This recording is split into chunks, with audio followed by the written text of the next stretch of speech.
Hi all. So today we'll discuss one more technique of dimensionality reduction, that is linear discriminant analysis, LDA. In the last video we have seen the PCA, principal component analysis, which is unsupervised dimensionality reduction technique where there was no class information or output information used in dimensionality reduction. Okay. So today we'll see somewhat different than that PCA. So linear discriminant analysis, it is mainly a supervised dimensionality reduction technique. Okay. So that means it uses the class information, okay, or the output information. Okay. So using the class labels, so you are reducing the data here. So let's see how it is. So mainly the objective of LDA is to perform the dimensionality reduction by using the class information, at the same time preserving the discrimination information as possible. Okay. So it not only reduces the dimensionality, at the same time it preserve the discrimination information.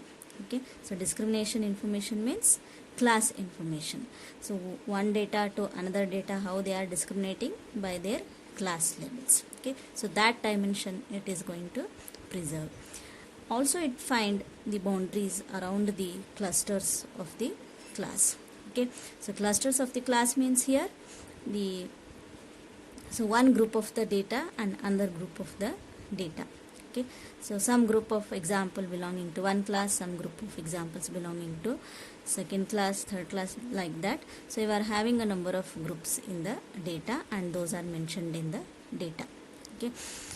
So that means, so it find the cluster based on the output information. Okay. So one more thing, so in other words we can say it tries to maximize some criteria,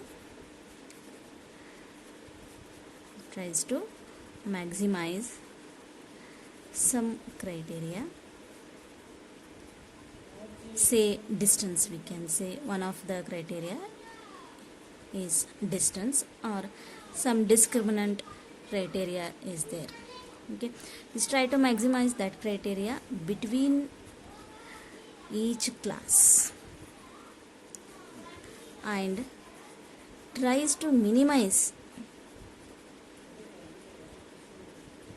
that criteria within each class.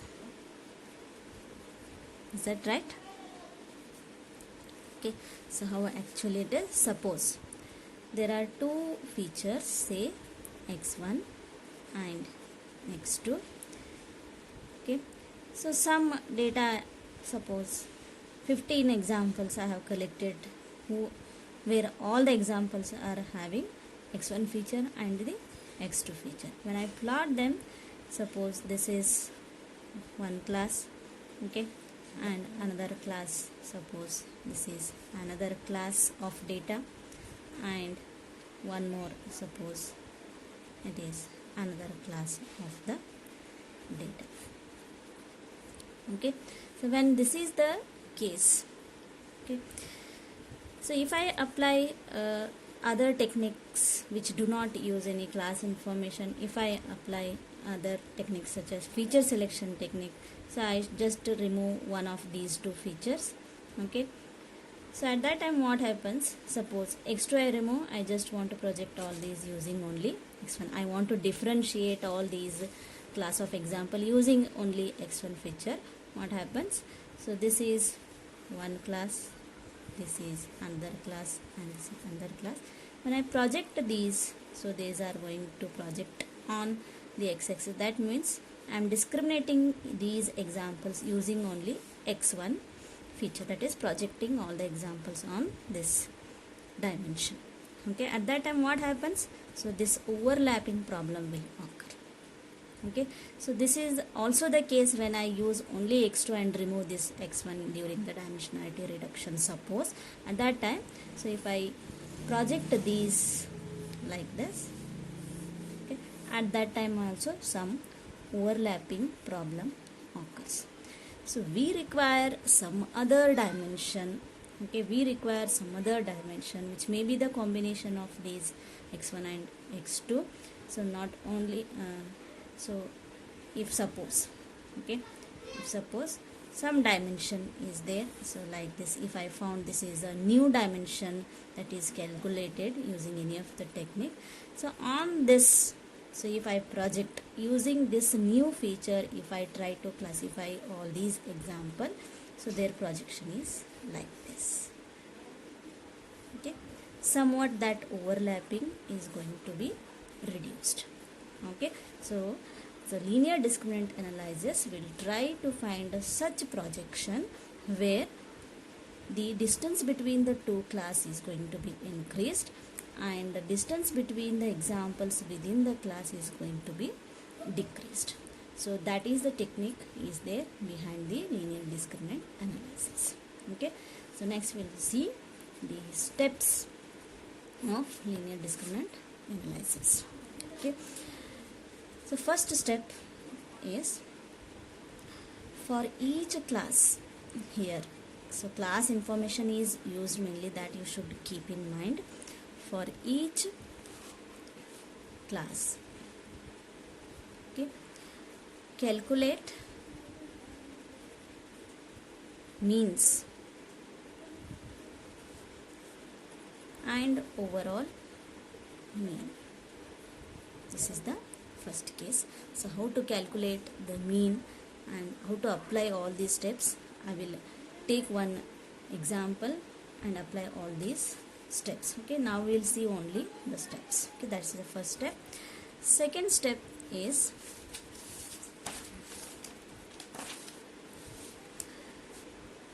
we are finding some matrix, like in the PCA we have found that covariance matrix, which is a square matrix. So here we will find some other matrix called scatter matrix. So calculate scatter matrix. Okay, so before this there is one more step, adjusting. Okay, so adjusting is what? Subtracting mean in each. Okay, that we have done the same thing in the PCA also. These two steps are there in the PCA also, but here instead of covariance matrix, so we are using the scatter matrix. So scatter matrix also will use some covariance itself, so that we will see. So scatter matrix, it gives the information about the variance between the samples. Okay, so it will give a scattered information, that is the information about the variance between the samples. That's why we are using the scatter matrix here. Okay, so there are two scatter matrix we are finding here. So one is SB. So SB we call it as a between class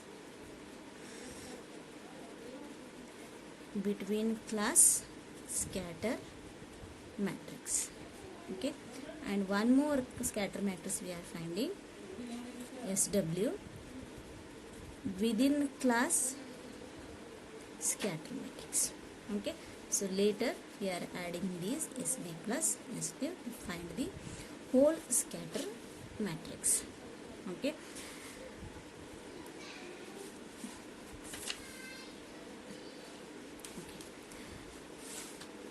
so before this, for each class you are finding SB. Okay, for each class you are finding SW. So that's why we will get, so before this we will have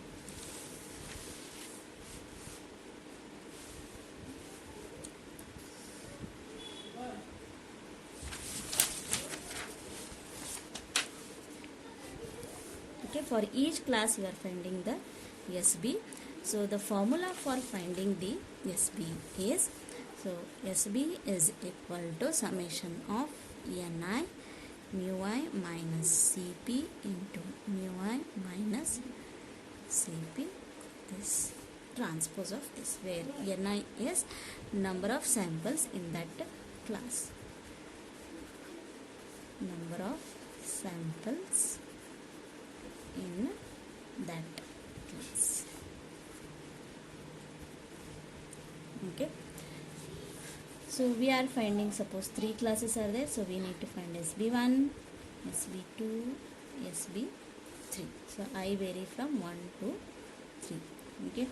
So once you find the total SB, you are going to get, that is SB1 plus SB2 plus SB3. Okay. So like this we are also finding what? Within class scatter matrix. So within class scatter matrix is given by SW is equal to summation of x minus mu I into x minus mu I raised to t this. Okay. So this we have to, again we have to find if suppose 3 classes are there, so we will get for each class we are finding SW1 within class scatter matrix, SW2, SW3 if there are 3 classes. Okay. So later at the end we will find SW1 plus SW2 plus SW3. Okay. So this you are not doing, okay, here. Okay. Now we got total SB and total SW. Okay. This we got and this we got. Okay. So after this, next step is finding same one eigen vector and eigenvalue for the square matrix, okay, which is given by, for this square matrix you are finding that m is equal to this SW inverse into SB, that is the SW inverse of this matrix into this matrix, that will give you one square matrix. For this square matrix you need to find the eigenvector and the eigenvalue. This is the square matrix. Okay. So square matrix. Getting? So this is the fourth step, and same this again. After this everything is same as in your PCA, that is sort all the eigenvectors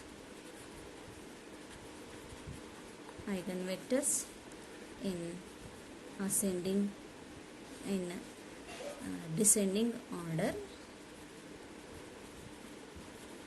or in the order of significance. Okay. So whose value, whose value is more, that eigenvector we are selecting. So select eigenvector with highest eigenvalue.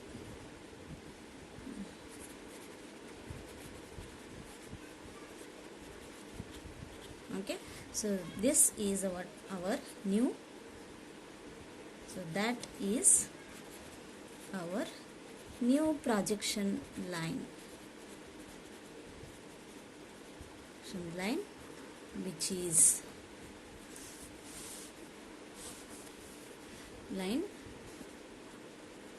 one dimension.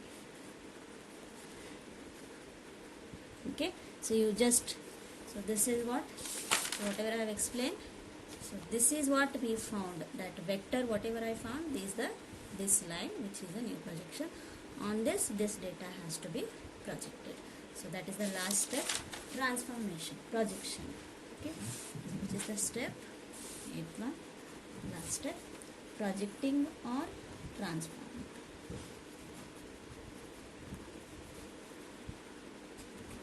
Okay, the formula for that is what? So new project, that is Z. Okay, your eigenvector say V you can tell, and your transform data, original data X. V is the eigenvector with highest eigenvalue, your new projection line, multiply it with the x, that is your original data. So we will find the new projected transform data. Okay, so that's it. So I will take one example and show you all the calculations present in this step in the next video. Thank you.